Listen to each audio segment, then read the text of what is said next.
Magic mushroom വരികയാണ്. വിശേഷങ്ങളുമായി എന്നോടൊപ്പം ടീമാണ്. Welcome guys. നമ്മൾ ഇത്രയും നേരം വളരെ നോർമലി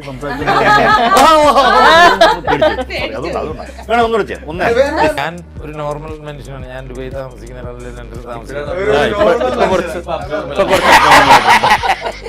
എനിക്കായിരുന്നു ചലഞ്ച്. ഇങ്ങനെയും ഭാര്യമാരുണ്ടാവും ജയലക്ഷ്മിയിലും ഷീമാട്ടിയിലൊക്കെ നല്ല ടവല് കിട്ടും.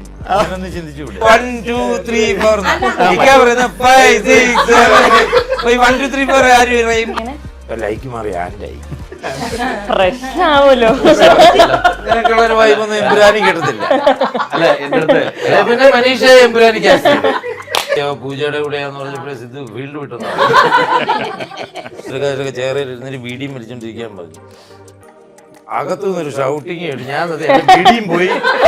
എന്റെ വീഡിയോ ഞാൻ ഇറങ്ങി ഓടിയാലോ തെളിച്ചു. പൂജ 2 ചാട്ടം ആരോ സിദ്ധുവിന്റെ നേരെ. ആദ്യമേ തന്നെ ഫണ്ണി എന്ന് പറഞ്ഞത് പോയി. അത് പോയി. അതാണ് ഫസ്റ്റ് തന്നെ ഇഷ്ടപ്പെട്ട ക്വസ്റ്റ്യൻസ് എന്ന് പറയാൻ പോയത്. ചോദ്യങ്ങൾ എന്ന് പറയാൻ രണ്ടുകൂടി ചോദ്യങ്ങൾ. മനീഷയുടെ ടവലൊന്ന് കഴുകിക്കൊണ്ട് അതെങ്ങനെ ബോഡി ടവലിന്റെ കാര്യമാണ്. അതെങ്ങനെ ബോഡിയാണ്? അല്ല, ബോഡി ഒരു രാജാവിന്റെ പണിയാ ബോഡി ഷേമിംഗ് ഉള്ളവരെ തെരഞ്ഞെടുത്ത് തൂക്കിക്കൊല്ലുക. അങ്ങനെയല്ല. ഒരാളുടെ പേര് പറഞ്ഞാൽ അത് രാഷ്ട്രീയമായി ആളാണ് ബാങ്കോങ്ങിന്റെ. ഒരു ശീലം നിർത്തി കഴിഞ്ഞാൽ അതുമായിട്ട് കണക്റ്റഡ് ആണ് മറ്റുള്ള എല്ലാം. വലിച്ചോണ്ടിരിക്കുമ്പോഴായിരിക്കും വലിക്കാൻ തോന്നുന്നത്. അപ്പൊ അത് വലിച്ചോണ്ടിരിക്കുമ്പോഴേ മോനെ എവിടുന്നാണ് ചോദ്യം? ഞാൻ ചോദിച്ചു ആരായിക്ക എന്റെ പേരായിട്ട്. ഇതാണ് മനീഷയെന്ന് പറഞ്ഞു. ഞാൻ ഗൂഗിളിൽ നോക്കിയപ്പോൾ മനീഷയൊക്കെ ഒരാളാ. ഞാൻ റീ എൻട്രി ഒക്കെ ആയിരിക്കും. ഇവിടെ വന്നപ്പോ മനീഷ കൊയിലേണ്ടി.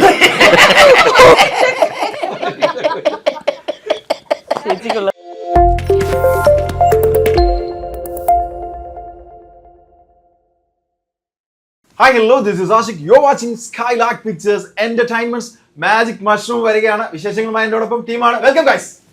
നമസ്കാരം. അതെ, അല്ല സംഭവം എന്താ പറയാ, ഞങ്ങള് മൊത്തത്തിൽ ഇത് ഇങ്ങനെ ഒരു പരിപാടി പ്രതീക്ഷിച്ചില്ല. നമ്മള് ഇത്രയും നേരം വളരെ നോർമലി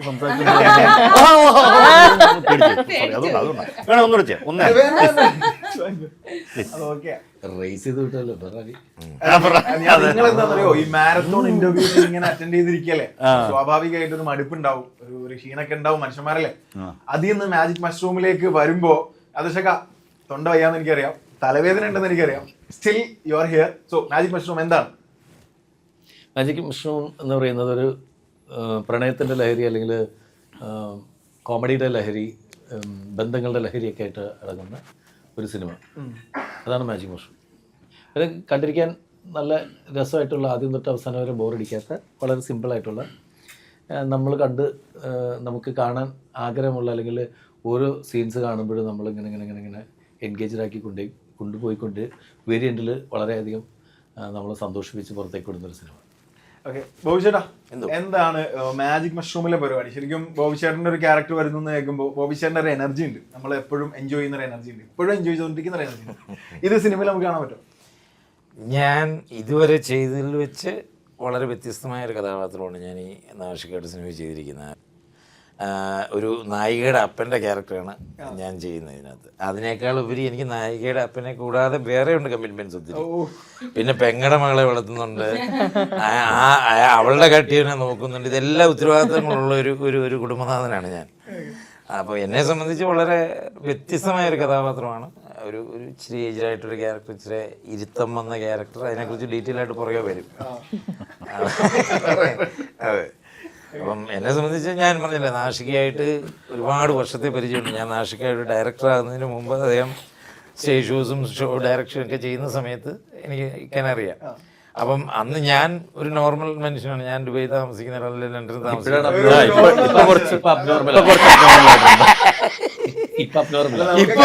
ഈ മാജിക് മഷ്റൂം ഇക്കയോട് വർക്ക് ചെയ്തതിന് ശേഷം കുറച്ച് അബ്നോർമാലിറ്റി വന്നിട്ടുണ്ട്. ബാക്കി കുഴപ്പമൊന്നുമില്ല, നോർമലായിരുന്നു. യെസ് ചേച്ചി, ഇദ്ദേഹത്തിന്റെ ഭാര്യയായി അഭിനയിക്കുക അതൊരു ചലഞ്ചായിരുന്നോ? എനിക്കായിരുന്നു ചലഞ്ച്. ഇങ്ങനെയും ഭാര്യമാരുണ്ടാവും എന്ന് പറഞ്ഞ അല്ല, അങ്ങനല്ല, അങ്ങനെ ചാലഞ്ചിങ് ആയിട്ടുള്ള ഒരു അങ്ങനെയൊന്നല്ല. പക്ഷെ ഭയങ്കര ഒരു എന്താ പറയുക ഒരു ഫീൽ ഗുഡ് ആയിരുന്നു. നമ്മള് എല്ലാവരും ഇങ്ങനെ നമ്മുടെ ഫോട്ടോസ് ഒക്കെ കണ്ട സമയത്ത് ഭയങ്കരമായിട്ട് എല്ലാവരും ഭയങ്കര ഒരു കണക്ട് ചെയ്യാൻ പറ്റുന്നുണ്ട് എന്ന് പറഞ്ഞിട്ട് ഒരുപാട് പേര് വന്നു. മോളായിട്ട് ശരിക്കും നല്ലൊരു ഛായ ഉണ്ട് രണ്ടുപേരും കാണാൻ. അത് എന്നെ കാസ്റ്റ് ചെയ്യാൻ ഒരു മെയിൻ റീസൺ ആണ്. കാരണം നായികയ്ക്ക് ചേർന്ന ഒരു അപ്പൻ വേണമെന്ന് എനിക്ക് ഭയങ്കര നിർബന്ധമായിരുന്നു. ഒരു സുന്ദരനായ അപ്പൻ. അങ്ങനെയൊന്നും ശരിക്കുള്ള കഥയാണത്. അല്ല DOP ചോദിക്കും. അങ്ങനെ പറഞ്ഞ DOP ചിലപ്പോ പറഞ്ഞിട്ടുണ്ട്. അദ്ദേഹമാണ് എന്റെ പേര് സജസ്റ്റ് ചെയ്തത്. DOP ഒരു പുച്ഛം. അല്ല DOP പറഞ്ഞു മമ്മൂക്കി ഒന്നും ഈ ക്യാരക്ടർ ചെയ്തില്ലെന്ന് പറഞ്ഞു. അങ്ങനെയാണ് എന്റെ പേര് വരുന്നത്. DOPനെ കുറിച്ച് പറയുകയാണെങ്കിലുണ്ടല്ലോ, DOP എന്നെ കരയിപ്പിച്ച് ഒരു ആട്ടന്റെ മുന്നിൽ വെച്ചിട്ട് എന്നെ കരയിപ്പിച്ചിട്ടുണ്ട്. അതാണ് DOP. അത് കുറച്ച് കഴിയുമ്പോ മോനും തോന്നും കരയിപ്പിക്കാൻ. സ്വാഭാവികമായിട്ടും തോന്നുന്നൊരു അങ്ങനെയല്ല. അതായത് ഇത് കേട്ടോ, ഇത് ഞാനിങ്ങനെ എപ്പോഴും കൂടെ കൊണ്ട് നടക്കുന്ന ഒരു സംഗതിയാണ് ഈ വേർപ്പ് ഭയങ്കര. ഇത് ഫ്രെയിമിൽ വെച്ച് കയ്യിൽ വെച്ചൊക്കെ അഭിനയിച്ച് എങ്ങനെ കരയിപ്പിക്കാതിരിക്കും പറയൂ. അല്ലെന്ന്, അതായത് അവിടെ 1 2 3 പറഞ്ഞ ഞാൻ കേട്ടില്ല. ഈ ജയലക്ഷ്മിയിലൊക്കെ നല്ല ടവല് കിട്ടും. ജയലക്ഷ്മിയിലും ഷിമാട്ടിലൊക്കെ നല്ല ടവല് കിട്ടും. അങ്ങനൊന്ന് ചിന്തിച്ചുകൂടെ? വെറ്റ് ക്ലോത്ത് കയ്യിൽ വെച്ചിട്ട് ക്ലോസ് അഭിനയിച്ചാൽ എങ്ങനെയാണ് നമ്മള് എങ്ങനെയാണ് സഹിക്കുന്നത്? അല്ല വേറെ കാര്യമുണ്ട്, ഭയങ്കരമായിട്ട് പാട്ട് പാടാൻ അറിയാം ഒരു കക്ഷിയാണ്. ടൈമിംഗ് എന്ന് പറയുന്നത് നമ്മൾ വിശ്വസിക്കുന്നത് എന്താണ്, സോങ് ഷൂട്ടിംഗ് ആണ്. ഇപ്പൊ അവിടെ ദിനേശ് മാസ്റ്റർ ആണ് അപ്പൊ അതിനകത്ത് ഇപ്പൊ ആ പാട്ട് എടുത്തോണ്ടിരിക്കുന്ന അതിന്റെ ഒരു ബിറ്റ് എടുക്കുമ്പോഴാണ് 5 6 7 8 5 6 7 8 ഒക്കെ പറയുമ്പോ 8 കഴിഞ്ഞിട്ടും ഈ സാധനം എടുത്ത് അതല്ല അവിടെ എന്ത് സംഭവിച്ചത് 1 2 3 4 പറയുന്ന 5 6 7 1 2 3 4 ആര് പറയും? ആക്ഷൻ എന്നല്ലേ നമ്മള് സോങ്ങില് ആക്ഷൻ ഒന്നും പറയുന്നത്. നമ്മള് തെറ്റാണോ? ബാക്കി അവിടെ ഉള്ള 250 പേര് അറിഞ്ഞു. അപ്പോട്ടെ വെച്ചിട്ട് അങ്ങ് ഉറക്കൊന്ന് ചീത്ത അറിഞ്ഞെന്നെ. അപ്പൊ എനിക്കൊന്ന് സങ്കടമായി പോയി. ഭയങ്കര ചൂടനാ. അല്ല എന്താ കാര്യം അറിയോ, പാറപ്പുറത്താണ് ഷൂട്ടിങ്. നല്ല അടിയിലും മുകളിലൊക്കെ ചൂടാ. അതിനിടയിൽ തെറ്റിച്ച് ഒന്നാമത്തെ ലൈറ്റ് പോകാൻ പോണത്. അതിനിടയിൽ ഒരു ഉള്ള നേരത്താണ് ഷോട്ട് എടുത്തോണ്ടിരിക്കുന്നത്. അതിനിടയിൽ ഈ റീടേക്ക് എന്നൊക്കെ പറഞ്ഞിട്ടുണ്ടെങ്കിൽ അത് ഈ നിസ്സാര ടൈമിംഗ് ഉണ്ടെന്ന് നമ്മൾ വിശ്വസിച്ചു. ടൈമിംഗ് ഇല്ലാതെ ഒരാളെ കാണുമ്പോഴുണ്ടല്ലോ, അതിപ്പോ ഒരു സ്റ്റെപ്പ് തെറ്റി. അതിൽ നിന്നാണ് നമ്മളെ ട്രെയിലറിൽ ഇപ്പൊ മനീഷ ചെയ്തില്ലേ ആ ടൈമിംഗ് ഇല്ലാതെ, അതിൽ നിന്നാണ് നമ്മുടെ റൈറ്റർ അതിൽ ഒരു ജമ്പ് ചെയ്യുന്നുണ്ട്. അപ്പൊ 1 2 വരുമ്പോഴേക്കും മറ്റൊന്നെടുത്ത് ചാടും. ഓ ഈ ടൈമിംഗ് ഇല്ലാത്തവൻ. അത് കണ്ടുപിടിച്ചത് ഈ ഒരൊറ്റ അതിന്റെ ഫുൾ ക്രെഡിറ്റ് മനീഷയ്ക്കാണ്. അല്ല മനീഷയിൽ നിന്നാണ് അതിന് ടൈമിംഗ് തന്നെ കിട്ടിയത്. ആ പാവം വല്ല ഷോയും ഒക്കെ കിട്ടിക്കൊണ്ടിരുന്നു. ഇപ്പൊ ടൈമിംഗ് ഇല്ലെന്ന് പറഞ്ഞാൽ അത് പോകും. അല്ലെ ഇതെല്ലാം ഞാൻ ഇപ്പൊ ഏറ്റുവാങ്ങാനുള്ള ഒരു റീസൺ എന്താന്ന് വെച്ചാല് നമ്മള് പ്രതീക്ഷയോടെ കാത്തിരിക്കുന്നത്. അതുകൊണ്ട് ഞാൻ ഇപ്പൊ കുറച്ച് നേരത്തേക്ക് മിണ്ടാണ്ടിരിക്കുകയാണ്. ഓഡിയൻസ് ചെയ്തു.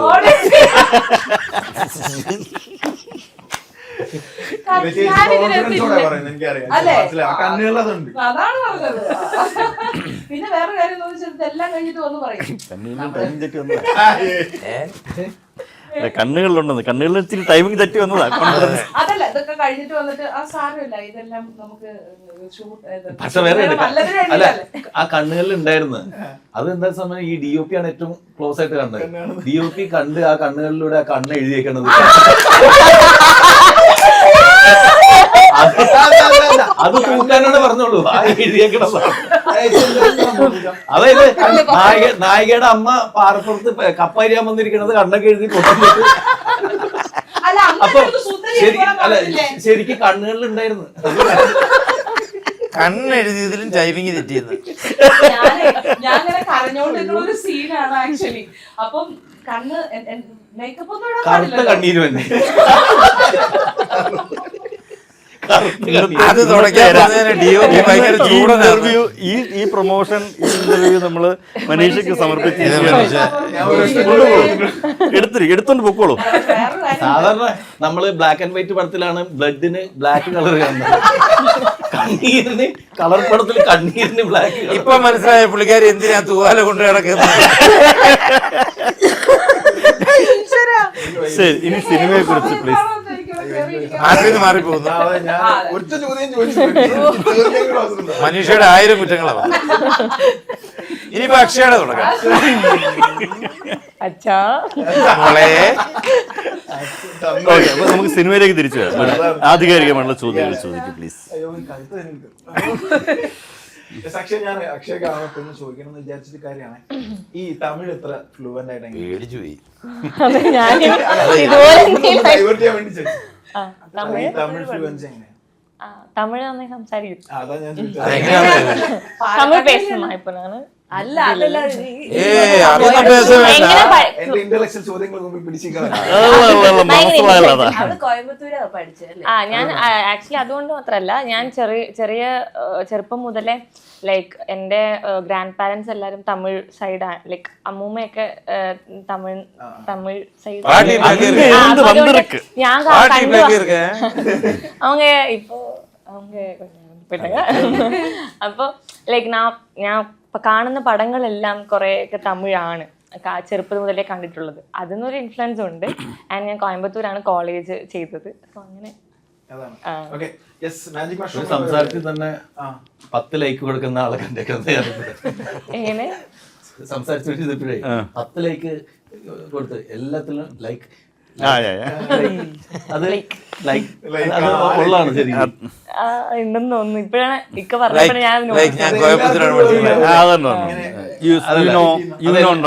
അതെല്ലാവർക്കും ഉണ്ടാവും. നമുക്ക് ഇപ്പൊ എനിക്കുണ്ട് അത് ശരി അത് ശരി എന്ന് പറയുന്ന സാധനം ഉണ്ടല്ലോ, അത് എൻ്റെ ലൈഫിൽ എനിക്ക് ഏറ്റവും കൂടുതൽ ഉപയോഗിക്കുന്ന വാക്കാണ്. നമ്മൾ അറിയാണ്ട് തന്നെ. പക്ഷെ എന്തെങ്കിലും പറഞ്ഞു അത് ശരി, ഈ അത് ശരി പറയാം. അതുപോലെ ഒരാൾക്ക് ഇപ്പൊ അക്ഷര ഇന്നാണ് കിട്ടുന്നത് ലൈക്ക് ചിലർക്ക് സി ആയിരിക്കും, സി. ചിലർക്ക് ആക്ച്വലി പെർഫെക്റ്റ് ആയിട്ട് സംസാരിക്കുന്ന ഇപ്പൊ ഞാൻ മാത്രം. സത്യം ചോദിക്കണം. അല്ല ഞാൻ അപ്പുറത്ത് വന്നിട്ട് ഇങ്ങനെ വരാം. പെട്ടെന്ന് അക്ഷയ് ക്യാരക്ടറിനെ പറ്റി പറഞ്ഞില്ല. നാദർഷ കേരള അസോസിയേഷൻ പറയും. ഭയങ്കര അടിപൊളി സെറ്റായിരുന്നു. ഇതുപോലെ ആയിരുന്നു, നല്ല വൈബായിരുന്നു. ആൻഡ് കണ്ടില്ലേ അപ്പോൾ നല്ല വൈബായിരുന്നു. ആൻഡ് കാസ്റ്റ് ആണെങ്കിലും കൂടെ അഭിനയിച്ചവരാണെങ്കിലും ഇതുപോലെ വൈബാണ്. ബോബിച്ചൻ ഇങ്ങനെ വന്നിട്ട് ബോബിച്ചൻ്റെ തരം ഫണ്ണുകൾ പരിപാടികളൊക്കെ ഉണ്ടാവും. ആൻഡ് എല്ലാവരും ക്രൂ എല്ലാവരും എങ്ങനെ ലൈക്ക് മാറി ആൻഡായി പ്രശ്നമാവുമല്ലോ.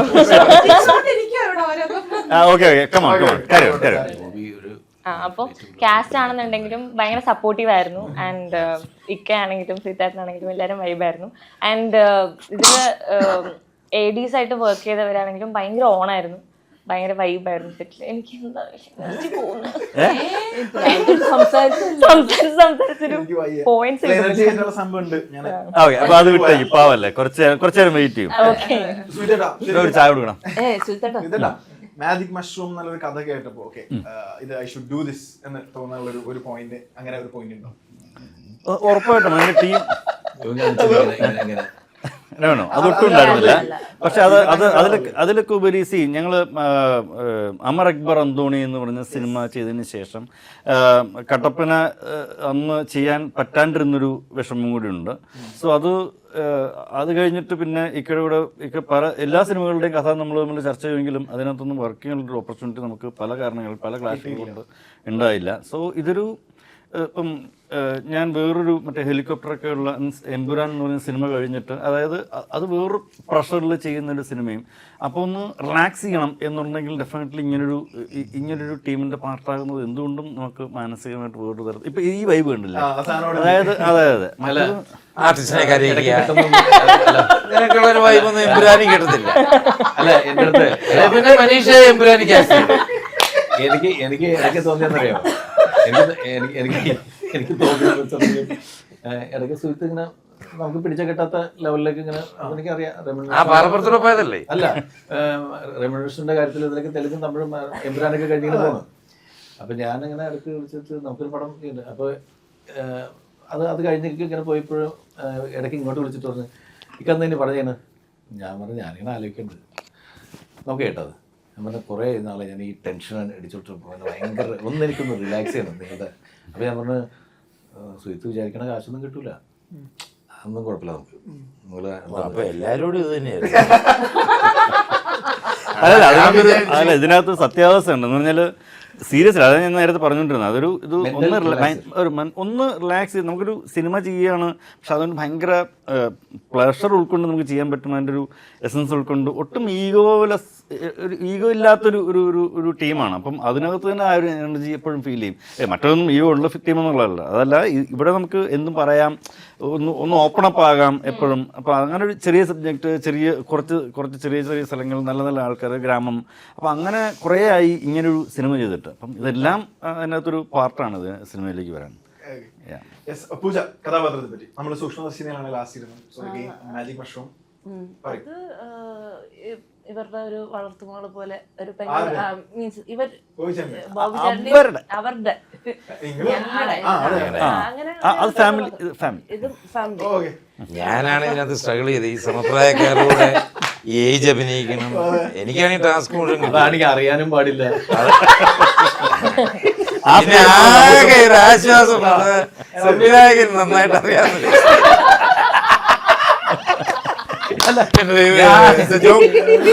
ഇത് ഞങ്ങൾ തമ്മിലുള്ള ഇഷ്ടം കൊണ്ട് പറയുന്നതാണ്. ഇതാണ് ഇത് ഞങ്ങളുടെ സ്വാതന്ത്ര്യം.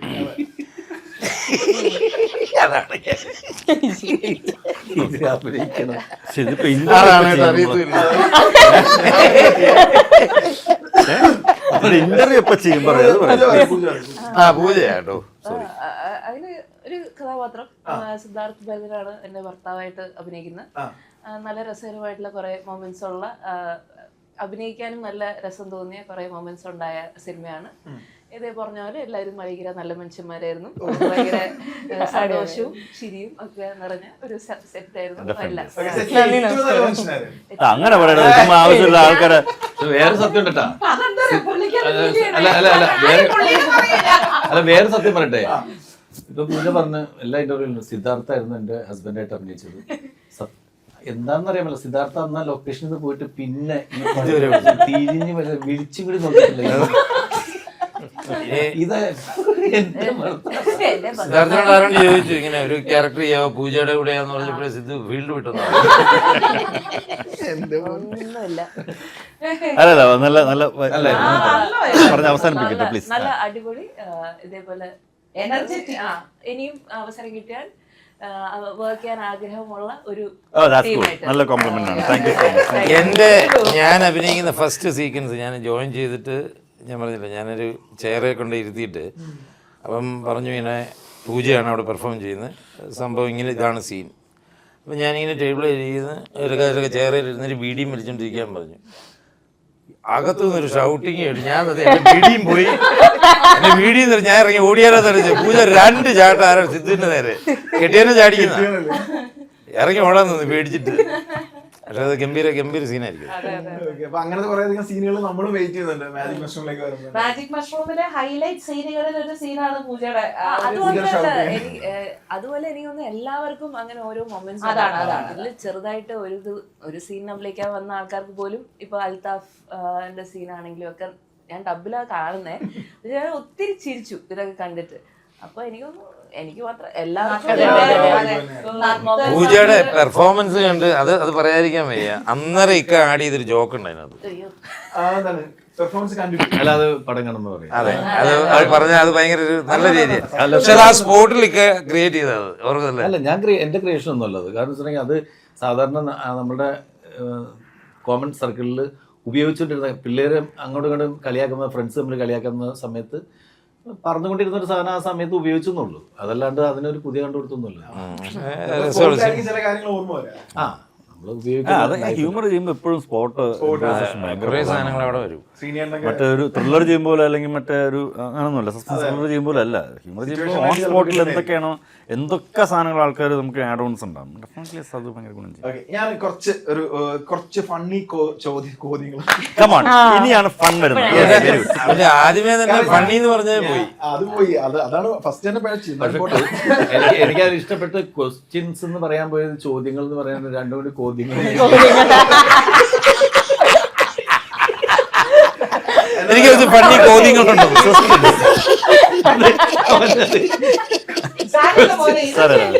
നമ്മൾ ഇവിടെ നിന്നാണ് നമ്മൾ ഉയർത്തെഴുന്നേൽക്കേണ്ടത്. കമോൺ അപ്പോ ഞാൻ ഇനി ചോദിക്കാൻ പോകുന്ന ചോദ്യങ്ങള് ഇന്റർവ്യൂ കഴിഞ്ഞ് പോകുമ്പോഴേക്കും നിങ്ങൾക്ക് ഒരു ഉള്ളിലൊരു എനർജിയും ഒരു പോസിറ്റിവിറ്റി ജനറോളാണെങ്കിൽ ഇത് ആദ്യം കേൾക്കുന്ന ആൾക്കാർക്ക് പെട്ടെന്ന് ആൻസർ പറയാം. ഞാൻ ഇങ്ങനെ ചോദിക്കുന്നൊന്നുമില്ല, എല്ലാവർക്കും പറയാം, എല്ലാവരും പറയണം മാക്സിമം. ഓക്കെ, നിങ്ങൾക്ക് ഒരു ഭൂതത്തെ അടിമയായി കിട്ടിയാൽ അയാൾക്ക് ആദ്യം കൊടുക്കുന്ന ജോലി എന്തായിരിക്കും? ആലോചിക്കുന്നു. പെട്ടെന്ന് പറയാം, എല്ലാവരും എന്തായാലും പറയാത്തത്. ആ ഒരു ഭൂതത്തെ അടിമയെ കിട്ടി, അല്ലെങ്കിൽ എന്റെ ചൊൽപ്പടിക്കുന്ന ഒരുത്തരം എനിക്ക് കൈ കിട്ടി, ഭൂതമാണ്, വേറെ പ്രശ്നമൊന്നുമില്ല, നിയമപരമായ പ്രശ്നങ്ങളൊന്നുമില്ല, എനിക്ക് അവരെ കൊണ്ട് എന്ത് ചെയ്യാം. ഉറപ്പായിട്ടും മനീഷ എനിക്കെതിരെ പറഞ്ഞേക്കും. മനീഷയുടെ ടവലൊന്ന് കഴുകിക്കൊണ്ട്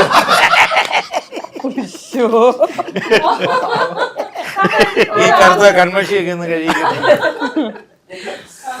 എടാ ബോഡി ഷേമിങ് പാടില്ല. അതെങ്ങനെ ബോഡി ഷേം? ടവലിന്റെ കാര്യം പറഞ്ഞു. അതെങ്ങനെ ബോഡി?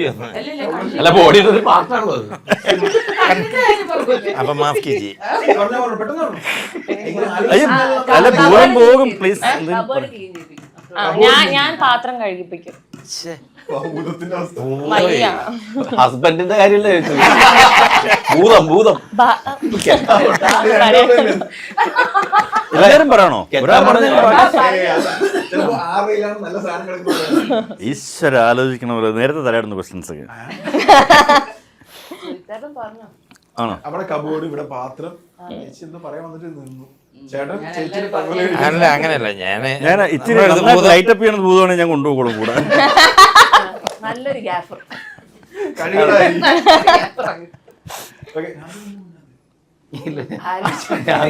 ഭൂതമിക്കായ കാണുമ്പോ ഓടും. പിന്നെ എന്തോന്ന് പണി പറയാൻ. ഓക്കെ, അടുത്ത ചോദ്യം. നിങ്ങളൊരു രാജ്യത്തെ രാജാവാണെങ്കിൽ നിങ്ങൾ ഏറ്റവും കൂടുതൽ ശിക്ഷ വിധിക്കുക എന്ത് തരം കുറ്റം ചെയ്തവർക്കാണ്? ഈ ബോഡി ഷേമിംഗ് ഒരു രാജ്യത്തെ രാജാവിന് ഇതല്ലേ പണി? രാജാവിന്റെ കുറ്റം പറഞ്ഞാൽ നല്ല ഒരു രാജാവിന്റെ പണിയാ ബോഡി ഷേമിംഗ് ഉള്ളവരെ തെരഞ്ഞെടുത്ത് തൂക്കിക്കൊല്ലുക. അങ്ങനെയല്ലേ? എന്താ അക്ഷയ എന്താ ചെയ്യാ? പാത്രം കഴിക്കും. ഈ ആരും പറയും. രാജാവ് എന്താ? രാജാവിന് ഏറ്റവും കൂടുതൽ ശിക്ഷ വിധിക്കാൻ പറ്റിയൊരു കുറ്റം, ഈ കുറ്റം ചെയ്താൽ നീ പെട്ടുമോനെ എന്ന് പറയാൻ പറ്റുന്ന രാജാവ്. മനീഷയെ കൊണ്ട് കല്യാണം കഴിപ്പിക്കുക രാജാവിനെ. കാരണം എന്റെ പേരായിട്ട് അഭിനയിച്ചതല്ലേ, അപ്പൊ എനിക്കറിയാം എന്റെ ബുദ്ധിമുട്ടുകൾ. രാജാവിന് കൊടുക്കേണ്ട ശിക്ഷയല്ലേ? പാസ് ചെയ്യാൻ പറ്റുമോ? ആർക്കെങ്കിലും പറയാനുണ്ടോ ഇതിന് ഉത്തരം? ഒരു ശിക്ഷ ആയിരുന്നെങ്കിൽ ഇതായി പറഞ്ഞാനെ. ഓക്കെ, നിങ്ങൾ സ്വന്തമായി കുക്ക് ചെയ്ത് അരപടലം പാളിപ്പോയൊരു വിഭവം ഇഷ്ടം പോലെ ഉണ്ട്. അതെ, യൂട്യൂബ്. ഓക്കെ, ഇവരെന്തൊക്കെയാ പറയുന്നത്? മീറ്റു. അല്ല, ഇതില് വേറൊരു രസം എന്താണെന്ന് വെച്ചാൽ നമ്മള് ഭയങ്കര നല്ല രീതിയിൽ കുക്ക് ചെയ്യുന്ന ഒരു സാധനമായിരിക്കാം. അപ്പൊ നമ്മള് പല സുഹൃത്തുക്കളുടെ അടുത്ത് നമ്മൾ പറയും ഞാനത് ഗംഭീരമായിട്ട് കുക്ക് ചെയ്യും. പക്ഷെ ഈ സുഹൃത്തുക്കളെ വീട്ടിൽ വന്ന് കുക്ക് ചെയ്യും ഈ സാധനം. വിഭവം എന്താന്ന് മനസ്സിലായ?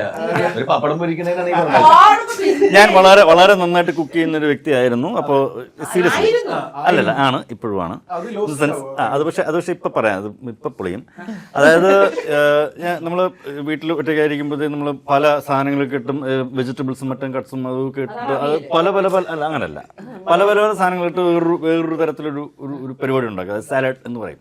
അപ്പോൾ ഇതിനകത്ത് നമ്മളൊരു ഞാൻ ഒരു ദിവസം നമ്മൾ സുഹൃത്ത് ബോബൻ സാമുവലിൻ്റെ കുറച്ച് ഫ്രണ്ട്സും ഒക്കെ ആയിട്ട് വന്നു, ഡയറക്ടർ ബോബൻ സാമുവൽ. അങ്ങനെ ഞാൻ ഉണ്ടാക്കിയ വിഭവം പുള്ളി കഴിച്ചപ്പോൾ എനിക്ക് അവിടെ കാണുന്ന എന്തും എനിക്ക് ഓക്കെയാണ്, നമുക്ക് എന്തും ഓക്കെ. അങ്ങനെ ഇട്ടു. പുള്ളി ഫസ്റ്റ് എടുത്ത് കുത്തി കഴിച്ചത് 2 പാവയ്ക്ക. അതിനകത്ത് ഞാൻ പാവയ്ക്ക് ഇട്ടിരുന്നു. അത് പുള്ളിയെടുത്ത് പറഞ്ഞില്ല. പുള്ളിക്ക് കഴിച്ചത് ആദ്യം പാവയ്ക്ക സലാഡ് എന്ന് പറഞ്ഞിട്ടുണ്ട്. എനിക്കതൊക്കെ ഓക്കെയാണ്. പക്ഷെ പുള്ളി പിന്നെ വായിക്ക് രുചിയുള്ളവന് ഭയങ്കര പിന്നെ ആ വഴിക്ക് ഇടയ്ക്കിടയ്ക്ക് ആഴ്ചക്ക് വന്നുകൊണ്ടിരുന്നത്. പിന്നെ ഇതുവരെ വന്നിട്ടില്ല. 2 വർഷമായി. ഓക്കെ, അങ്ങനെ അതിൽ എന്തെങ്കിലും അനുഭവം പറയാനുണ്ടോ? അങ്ങനല്ല, ഈ വേറൊരു കാര്യം പറയട്ടെ. നമ്മൾ വീട്ടിൽ നമ്മൾ മാത്രമുള്ള സമയത്ത് ഇപ്പോൾ സുഹൃത്ത് പറഞ്ഞ പോലെ രാവിലെ ചിലപ്പോൾ മക്കളൊക്കെ ഉണ്ട്. ഞാൻ ഈ ബാക്കി വരുന്ന ചെറിയ ചെറിയ കുഞ്ഞു കുഞ്ഞു ഐറ്റംസ്, ചിലപ്പോൾ വെജിറ്റബിൾസ് ഉണ്ടാവും, അല്ലെങ്കിൽ ചിലപ്പോൾ ബീഫ് ഉണ്ടാവും, അങ്ങനെ പല നോൺ വെജും വെജൊക്കെ ഉണ്ടാവും. ഇതെല്ലാം കുറേശ്ശെ എടുത്തിട്ട് എൻ്റെ മെയിൻ പരിപാടി എന്ന് പറഞ്ഞാൽ കുറച്ച് തക്കാളിയും ഈ ഇതൊക്കെ കൂടി അരിഞ്ഞിട്ട് ഇതെല്ലാം കൂടി ഇടും. ഇതെല്ലാം കൂടി അരിഞ്ഞിട്ട് എന്തൊക്കെ ബാക്കി ഫ്രിഡ്ജിലുള്ളതൊക്കെ ഇടും. എന്നിട്ട് ഒരു 2-3 മുട്ടയും പൊട്ടിച്ച് ഒഴിച്ചിട്ട് അത് മിക്സ് ചെയ്ത് എടുക്കും. ചില സമയത്ത് നല്ലത് ഭയങ്കര ടേസ്റ്റ് ആയിരിക്കും. ഇതേ സാധനം വീണ്ടും റിപ്പീറ്റ് ചെയ്യാൻ പറഞ്ഞു കഴിഞ്ഞിട്ടുണ്ടെങ്കിൽ നടക്കില്ല. അല്ല, അന്ന് ഈ പാളി പോയത് ഒറ്റ സാധനം ആഡ് ഓൺ ചെയ്തുകൊണ്ടാണ്. എടുക്കേണ്ടത് എടുത്തു. അതെ. അല്ല, അതല്ലെങ്കിൽ വേസ്റ്റ് ആയി പോകും. അപ്പൊ ഇട്ടതാ. എനിക്ക് ഓക്കെ. അതുകൊണ്ട് പോയി. ഓക്കെ, പഠനകാലത്ത് പറയാതെ പോയ പ്രണയം ഉണ്ടായിട്ടുണ്ടോ? പറഞ്ഞിട്ട് നടന്നിട്ടില്ല. ഇതിനെന്തായാലും ആരും ഉത്തരം പറയില്ല. അതെന്താ പറഞ്ഞത്? ഇഷ്ടം പോലെ ഉണ്ടായിട്ടുണ്ടാവില്ല. ഒരുപാട് പിന്നെ നൊസ്റ്റാൾജിയിലേക്ക് പോയി, സ്കൂളിലേക്ക് പോയി. ഒരിക്കലും എന്റെ ക്യാരക്ടറുമായിട്ട് പ്രണയം ഒരിക്കലും യോജിക്കും. സ്കൂളിൽ പോയേക്കുന്നവനാണ് അത് ഈ പ്രശ്നമുള്ളൂ. ഞാൻ ഇത് വരുമെന്ന് എനിക്കറിയാം, അതുകൊണ്ട് ഞാൻ അല്ല, സീരിയസ്ലി ഞാൻ ഒരു കാര്യം പറയട്ടെ. ഞാൻ ഈ ചോദ്യം ചോദിച്ച് ആദ്യം നോക്കിയത് ബോബിച്ചേട്ടനെ. ബോബിച്ചേട്ടൻ പെട്ടെന്ന് ഇങ്ങനെ നെസ്റ്റാൾജിയിലേക്ക് പറഞ്ഞ് തേച്ചിട്ട് പോയ പ്രണയങ്ങൾ ആർക്കാണ് പ്രണയം ഇല്ലാത്തത്? എല്ലാവർക്കും പ്രണയമുണ്ട്. ഇപ്പോഴത്തെ കാര്യം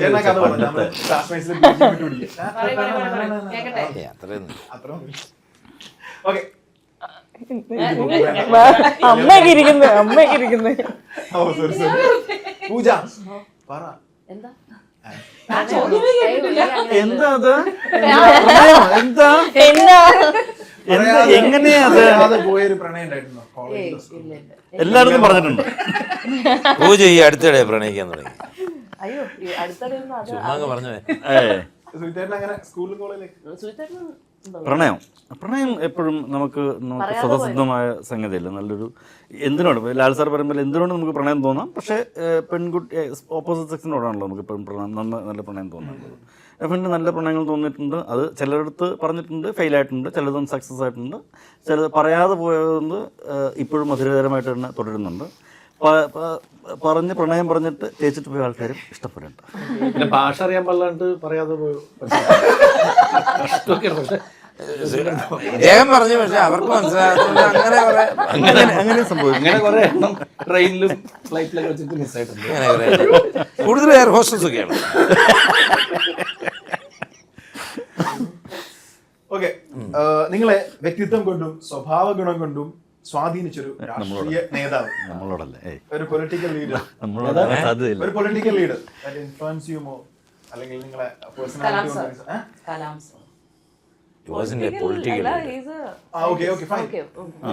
out of the box political അല്ലെങ്കിലും ആരാണ് അങ്ങനെ സ്വാധീനിച്ച ഒരാൾ ചെയ്തത്?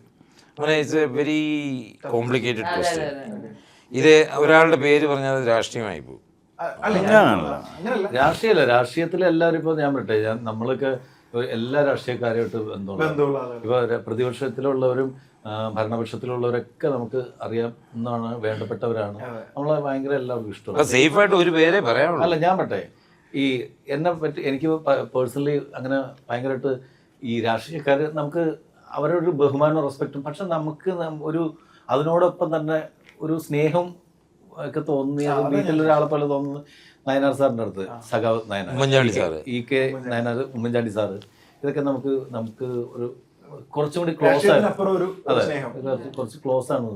പിന്നെ അതുപോലൊപ്പം തന്നെ ഇപ്പൊ കരുണാകരൻ സാറ്, നമ്മളൊക്കെ ശരിക്കും പറയുകയാണെങ്കിൽ അദ്ദേഹത്തിൻ്റെ ഒക്കെ മനസ്സിലൊരു നമ്മളോടൊക്കെ ദേഷ്യവും കാര്യങ്ങളുണ്ടെങ്കിൽ നമ്മളൊന്നും ഒരിക്കലും നമ്മൾ കലാരംഗത്തേക്ക് വരാൻ പറ്റില്ല. ഒരു കൾച്ചറൊക്കെ ഉണ്ടെങ്കിൽ അവരൊക്കെ, പക്ഷെ അവരൊക്കെ നമ്മളൊക്കെ പോലുള്ള ഇവരൊക്കെ സപ്പോർട്ട് ഷോയുടെ അല്ലടാ,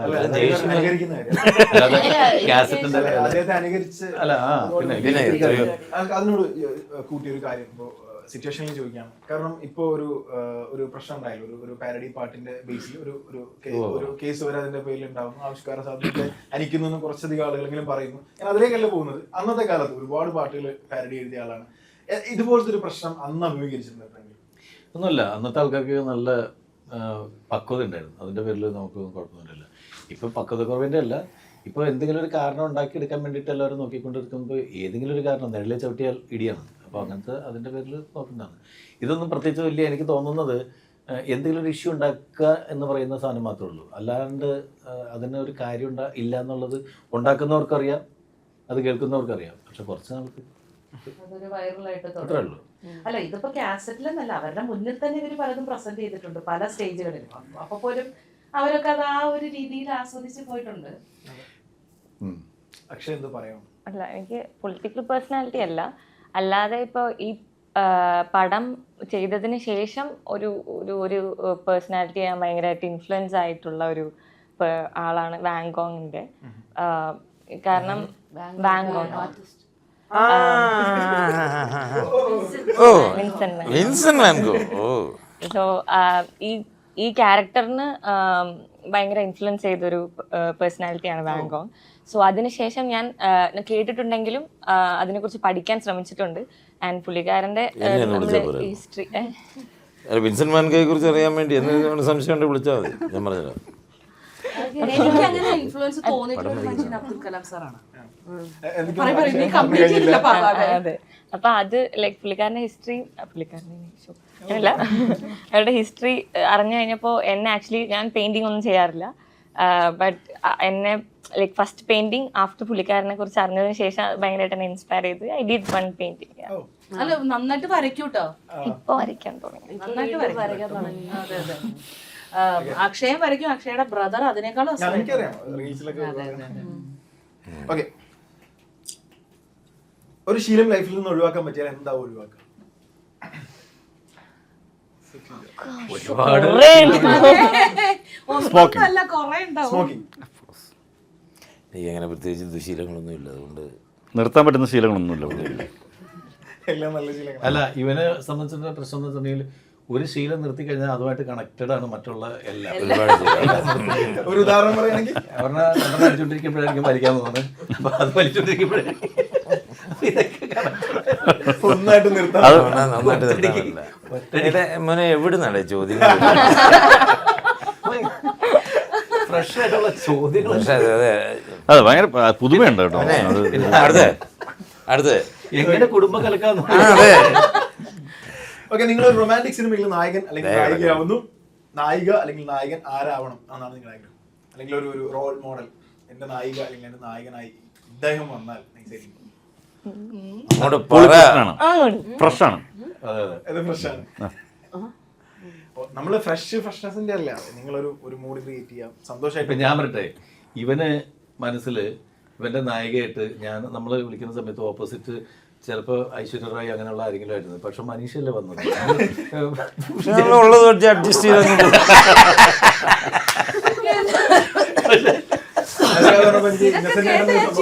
എന്നോട് ഞാൻ ചോദിച്ചു ആരായിക്ക എന്റെ പേരായിട്ട്, ഇതാണ് മനീഷയാന്ന് പറഞ്ഞു. ഞാൻ ഗൂഗിൾ നോക്കിയപ്പോൾ മനീഷയൊക്കെ ഒരാളാ. റീ എൻട്രി ഒക്കെ ആയിരിക്കും. ഇവിടെ വന്നപ്പോ മനീഷ കൊയിലാണ്ടി.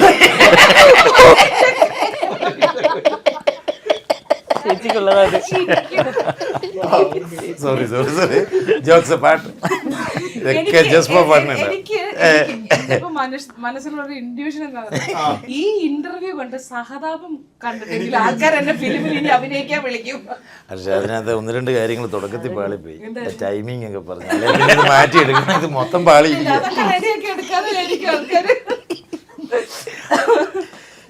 ഇന്നത്തെ ഓക്കെ, സെറ്റിൽ ഒരു ഹിഡൻ ക്യാമറ സെറ്റ് ചെയ്തിട്ടുണ്ടായിരുന്നെങ്കിൽ ആരായിരുന്നു സ്റ്റാർ? ആള് തന്നെ. ഇതെല്ലാം ഇപ്പോഴും ഉണ്ട് ഇല്ലെന്നാണ് വിചാരിക്കുന്നത്. അതെ, നിങ്ങൾക്ക് നിങ്ങളോട് തന്നെ അഭിമാനം തോന്നുന്ന നിങ്ങളൊരു ശീലം അല്ലെങ്കിൽ ഒരു ക്വാളിറ്റി? എനിക്ക് ഭയങ്കര ഫോക്കസ്ഡ് ആണ്. എനിക്ക് ഭയങ്കര ഇഷ്ടം. എന്റെ ജോലി ഈ നാഷിക ഫോക്കസ് ഇല്ലെന്ന് പറഞ്ഞു. ചിലതൊക്കെ പാളുന്നുണ്ട് ചേട്ടാ. ഗോപി, നമ്മള് ആദ്യമേ ഈ ഇന്റർവ്യൂ തുടങ്ങിയപ്പോ പറഞ്ഞ ഈ പടത്തിൽ നല്ല ഫ്രഷ് കൗണ്ടർ ഒക്കെയാണ്. ഇതെല്ലാം പാളുകാണല്ലോ. അതൊക്കെ കളയരുത്. ഏതായാലും മനീഷയുടെ സംഭവിച്ചിരിക്കുന്നുണ്ട്. അമ്മോനെ ബാക്കി എന്തുകൊണ്ടാണെന്നറിയോ? ആ ഫോക്കസ് ആകുമ്പോൾ പ്രൗഡ് ആവും. ഞാൻ അതിന്റെ proud ആണ്. വേറെ എല്ലാവരും പെട്ടെന്ന് പറയാലോ, സിമ്പിൾ ആയിട്ട്. ക്വസ്റ്റ്യൻ എന്നാ ഒന്നുകൂടെ? നമുക്ക് പ്രൗഡായിട്ട് ചേട്ടൻ അഭിമാനം, ചേട്ടനിൽ അഭിമാനം തോന്നുന്നില്ല? എനിക്കൊരു കാര്യം ഇഷ്ടമാണ്, അത് ചെയ്യണമെന്നുണ്ടെങ്കിൽ അതിപ്പോൾ എന്ത് വർക്കാണെന്നുണ്ടെങ്കിലും ഞാനത് ഫുൾ എഫേർട്ട് ഇട്ട് ചെയ്യും, കഷ്ടപ്പെടും, അതിനുവേണ്ടി ഭയങ്കര ഡിറ്റർമൈൻഡ് ആയിരിക്കും. എനിക്ക് ഞാൻ ഏറ്റവും കൂടുതൽ പ്രൗഡ് തോന്നുന്ന ഒരു കാര്യം എന്താണെന്ന് വെച്ചാൽ എനിക്ക് അഹങ്കാരമില്ല എന്നുള്ളതാണ്. തലക്കരമില്ല. ഞാൻ ഞങ്ങൾ അങ്ങോട്ട് എനിക്ക് കിട്ടിയിട്ടുള്ള എല്ലാ കാര്യങ്ങളും ഈശ്വരാനുഗ്രഹവും എൻ്റെ അച്ഛനമ്മയുടെയും എൻ്റെ കാരണവന്മാരുടെയും ഗുരുക്കന്മാരുടെയും ഒക്കെ അനുഗ്രഹമാണെന്ന് വിശ്വസിക്കുന്ന, പിന്നിലേക്ക് തിരിഞ്ഞു നോക്കി ജീവിക്കുന്ന ഒരാളാണ്. തീർച്ചയായിട്ടും ഞാൻ ആ കാര്യത്തിൽ വളരെ അഭിമാനിയാണ്.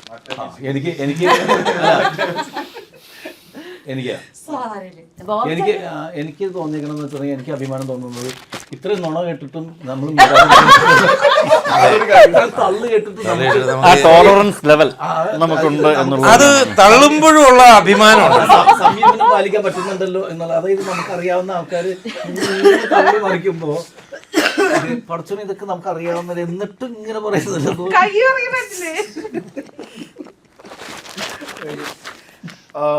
ഇതിൽ ലാസ്റ്റ് ക്വസ്റ്റ്യൻ, കാരണം സമയപരിധി ഉണ്ടല്ലോ. അത് പറയരുത്, 2-3 ചോദ്യങ്ങളോടാണ്. ഒന്നുകിൽ നമ്മൾ എൻജോയ് ചെയ്തില്ലേ? ഒരു സിനിമയുടെ ക്ലൈമാക്സ് മാറ്റാൻ പറ്റിയാൽ, നിങ്ങൾക്ക് അങ്ങനെ അവസരം കിട്ടിയാൽ ഏത് സിനിമയുടെ ക്ലൈമാക്സ് ആയിരിക്കും? ഈ സിനിമയുടെ കുറച്ചുകൂടി നല്ലത് ചെയ്യാൻ പറ്റും. അങ്ങനെയല്ലേ, നമുക്കിപ്പോ മാറ്റണം, അങ്ങനെ സാധനം വേണ്ട. ഇല്ല, എനിക്ക് വന്ദനത്തിലേക്ക് ക്ലൈമാക്സ് ആണ്. അതെന്നാ എങ്ങനെ മാറ്റുമായിരുന്നു പറയും? വന്ദനത്തിൽ ആ പറയും, വേഗം പറയും. കാറിന്ന് ഇങ്ങനെ നോക്കി കാണിക്കായിരുന്നു. കാണിച്ചാൽ എന്തായിരിക്കും അവസ്ഥ? അപ്പൊ അത് കാണിക്കരുന്നത് വേറെ ഷോട്ടിൽ കാണിച്ചാൽ എന്തായിരിക്കും? ഒന്നിക്കണം. ഒന്നിക്കുന്നത് സ്ഥിര സിനിമയല്ലേ? ഇപ്പൊ നമ്മൾ സ്ഥിര സിനിമയല്ലേ, പിന്നെ ഒരു വലിയ മാറ്റമില്ലല്ലോ. ഇപ്പൊ നമ്മൾ ഈ മാറ്റം സംസാരിക്കുമല്ലോ. പിന്നെ എനിക്ക് ക്ലൈമാക്സ് വേണ്ടായിരുന്നെന്ന് തോന്നിയൊരു സാധനമുണ്ട്. അതായത് ഒറ്റ സെക്കൻഡ്, എനിക്ക് ക്ലൈമാക്സിൽ ഭയങ്കര ഇഷ്ടമുള്ള സിനിമ ഇപ്പോഴും, പക്ഷെ അത് ഇല്ലായിരുന്നെങ്കിൽ കുറച്ചുകൂടി നന്നായിരുന്നില്ലേ എന്ന് തോന്നിക്കുന്ന അഴകി രാവണൻ എന്ന് പറയുന്ന ഒരു സിനിമ. അതിനകത്ത് മറ്റേ ബിജു പിന്നെ അതിൻ്റെ ഹീറോയിൻ തമ്മിലുള്ള റിലേഷൻ, മമ്മൂക്കയുടെ അടുത്തേക്ക് എത്തുന്നതിന് മുമ്പ് ഒരു റിലേഷൻ ഉണ്ട്. ആ റിലേഷൻ പെട്ടെന്ന് അത് ക്ലാസ്സായിട്ടൊന്ന് ഓക്കെ, അതെല്ലാം ഓക്കെയാണ്. പക്ഷേ എന്നാൽ പോലും നമ്മൾ ഈ സാധാരണ മലയാളികളുടെ ഇടയിലേക്ക് വരുമ്പോൾ നമുക്കത് അക്സെപ്റ്റ് ചെയ്യുക, സിനിമയുടെ കാര്യത്തിൽ കുറച്ചുകൂടി ഗുണം ചെയ്തേനെ എന്ന് എനിക്ക് തോന്നി. അത് നമ്മൾ അത് ആസ് എൻ ഓഡിയൻ എന്നുള്ള ഇതിൽ തോന്നിയാണ്, അയ്യോ അത് വേണ്ടായിരുന്നു, അതൊന്ന് ഒരാഗ്രഹമുണ്ടല്ലോ, അവരങ്ങനെ അല്ലാത്തൊരു ഇഷ്ടമായിരുന്നെങ്കിൽ കുറച്ചുകൂടി. അല്ല, അങ്ങനെ നമുക്ക് തോന്നുന്ന കുറേ സിനിമകൾ കാണും, ഒരുപാട് സിനിമകൾ കാണും, പല ക്ലൈമാക്സുകൾ, ഓരോരുത്തർക്കും ഓരോ ചോയ്സ് ഇല്ല.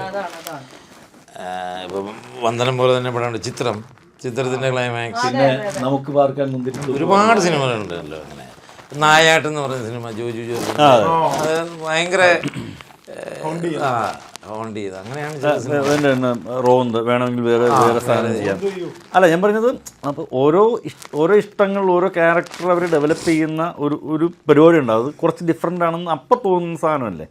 ഇതിപ്പോൾ 2 പ്രാവശ്യം ഇതേ സാധനം തന്നെ റിപ്പീറ്റ് ചെയ്താൽ വീണ്ടും വൃത്തിയിടാവും. അപ്പോൾ അതപ്പോൾ എന്താണോ. ഞാൻ പണിയിൽ ഏറ്റവും കൂടുതൽ കേട്ടിട്ടുള്ളൊരു കമൻ്റാണ് മരിക്കണ്ടായിരുന്നു. അതെല്ലാവരും അങ്ങനെ ഒരു നമുക്ക് അങ്ങനെ ഞാനിവിടെ ഇരിക്കുന്നത്. അല്ല, അതിന് ജോജുവിന് വേറെ നിവൃത്തിയില്ല, കൊന്നതാണ്. തുടങ്ങിയ പോലെ തന്നെ സൈൻ ഓഫ് ചെയ്യണേ. അല്ല, ഈ കൊല്ലണ കാര്യം പറഞ്ഞപ്പോൾ അത് കണക്ട് ചെയ്തിട്ട് ഞാൻ 2ാം ഭാവം എന്ന് പറഞ്ഞ സിനിമയിൽ ലാൽ ജോസിന്റെ പടത്തിൽ ഞാൻ അഭിനയിക്കുന്നുണ്ട്. അപ്പോൾ സെലിംകുമാർ ഞങ്ങളൊക്കെ ഇവിടെ കാസറ്റിൻ്റെ വർക്കിനാണ്. അപ്പോൾ സെലിമ അഭിനയിച്ചു തുടങ്ങി. അപ്പോൾ സെലിമിൻ്റെ അടുത്ത് വെച്ച് അപ്പോൾ ഞാൻ പറയണ നാളെ 2ാം ഭാവം എന്ന് പറഞ്ഞ സിനിമയിൽ ഞാൻ അഭിനയിക്കാൻ പോകുന്നുണ്ട്, സുരേഷ് ചേട്ടനെ ഡബിൾ റോളിൽ. അപ്പോൾ നിനക്കെന്താ പക്ഷേ ഞാൻ പറഞ്ഞു, അതിനകത്തൊരു പാട്ട് സീൻ ഫുള്ളുണ്ട് ഞാൻ, പിന്നെ ഏതൊരു 2 സീനിലും ഉണ്ട് എന്ന് പറഞ്ഞു. ആ പാട്ടിൽ മെഹറൂബ പറഞ്ഞൊരു പാട്ട്. അപ്പോൾ ആ പാട്ട് കഴിഞ്ഞിട്ട് 2 സീനുണ്ട്. അതിന് മുമ്പ് പ്രീവിയസ് 2 സീനുണ്ട്. അത് കഴിഞ്ഞിട്ട് ഒരു ബോട്ടിൽ കയറുമ്പോൾ ഓടിച്ചിട്ടിട്ട് ബോട്ടുകൾ ഇങ്ങനെ ചാടി സുരേഷ് ചേട്ടൻ്റെ ഫ്രണ്ടിൽ വരും, സുരേഷ് ചേട്ടൻ്റെ കഴുത്ത് മുറിച്ച് കൊല്ലും. അതാണ് സീൻ പറഞ്ഞത്. ഒരു സെലിംകുമാർ, നീ ലാൽ ജോസ് ചേട്ടൻ നല്ല പരിചയമില്ലേ? ഞാൻ പറഞ്ഞു അതെ, എനിക്ക് ഒറ്റ ഷോട്ട് മേടിച്ചു തരാൻ പറ്റുമോ? ഞാൻ പറയും എന്ത് ഷോട്ട്? ആ പടത്തിൽ അവസാനം സുരേഷ് ഗോപി വന്നിട്ട് നിന്നെ കഴുത്താത്ത് കൊല്ലല്ലേ, ആ വേഷം എനിക്കൊന്ന് മേടിച്ചിട്ടുണ്ട്. ആ വേഷം നിനക്ക് മേടിച്ചിരുന്നത് എന്തിനാണ്? അല്ല, നീ ആ പടത്തിൽ അതിനു മുമ്പ് 2 സീൻ അഭിനയിച്ചിട്ടുണ്ടാവില്ലേ? ഞാൻ പറഞ്ഞത് ഒരു പാട്ടുണ്ട്. അതൊക്കെ കഴിഞ്ഞ് ഞാൻ വരുന്നു, നിന്നെ കൊല്ലുന്നു, അപ്പോൾ എനിക്ക് നല്ല കൈയടി കിട്ടും. ആൾക്കാർ അത്ര വെറുതെ നിന്നെ കൊല്ലുന്നു, എനിക്ക് നല്ല ക്ലാപ്സ് കിട്ടും. ഒരു ഡയലോഗ് പോലും വേണ്ട, ഞാൻ വരുന്നു, കൊല്ലുന്നു, പോകുന്നു. സോ എന്തായാലും മാജിക് മഷ്റൂംസ് ജനുവരി 23-ന് തിയേറ്ററിലേക്ക് എത്തുകയാണ്. അപ്പോൾ നമ്മുടെ ഇന്റർവ്യൂ പോലെ തന്നെ ഒരു ഫൺ പാക്ഡ് ആണെന്നാണ് ഞങ്ങളൊക്കെ വിശ്വസിക്കുന്നത്, അല്ലെ? അങ്ങനെയല്ലേ? തീർച്ചയായിട്ടും. സോ എന്തായാലും wish you all the very best, all of you. പടം അടിപൊളി ആവട്ടെ, പടം തൂക്കട്ടെ, ഹിറ്റ് അടിക്കട്ടെ. Thank you so much.